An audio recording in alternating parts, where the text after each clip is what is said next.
Happy birthday నాన్న. Thanks అమ్మా. ఒరే ఒకసారి కళ్ళు మూసుకో. దేనికే? కళ్ళు మూసుకోరే ఒకసారి చెప్తాను. నాన్న ఒకసారి కళ్ళు తెరు. అమ్మా చెయ్యినా, నాకెందుకే ఇప్పుడు? నీ బర్త్డే కదా తీసుకున్నా నాన్న. థ్యాంక్స్ అమ్మా, ఉండు అన్ని చూపిస్తూ వస్తాను.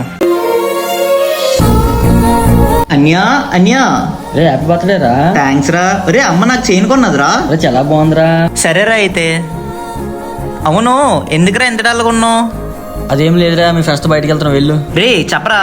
మీ తెలియకుంటే బెట్టింగ్ చేశాను రా, 50K లాస్ అయ్యాను. అవతల తెలియకుంటే వచ్చి ఇంటికి వచ్చి గొడవ చేస్తాను అంటున్నాడు. అదే విషయం అమ్మ తెలిస్తే ఏమవుద్దో భయంగా ఉందిరా. అవునా? ఒరే అన్య, ఈ చైన్ ఏదో తీసుకొని అవతల కప్పు తీచ్చిరా.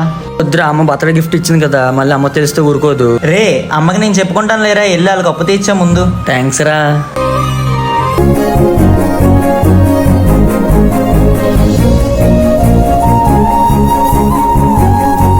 మెల్ల చేయనేదిరా. అమ్మ ఫ్రెండ్స్తో వెళ్ళినప్పుడు పడిపోయిందమ్మా. ఈడింకా వేస్ట్ చి. ఇదంతా నా వల్లగా జరిగింది. అమ్మ చెప్పేస్తున్న జరిగిన విషయం ఏంటో. రే కొట్టింది మన అమ్మాయి కదరా, కానీ అమ్మకి నీ మీద చాలా నమ్మకం ఎక్కువరా. ఇప్పుడు నమ్మకం చెడగొట్టుకట మాత్రం చెప్తాను రా, వయసులో చిన్నోన్నైనా ఎప్పుడు ఈ బెట్టింగ్ గేమ్ ఆడకరా. సరేరా, ఇంకెప్పుడు ఎలా రిపీట్ చేయను.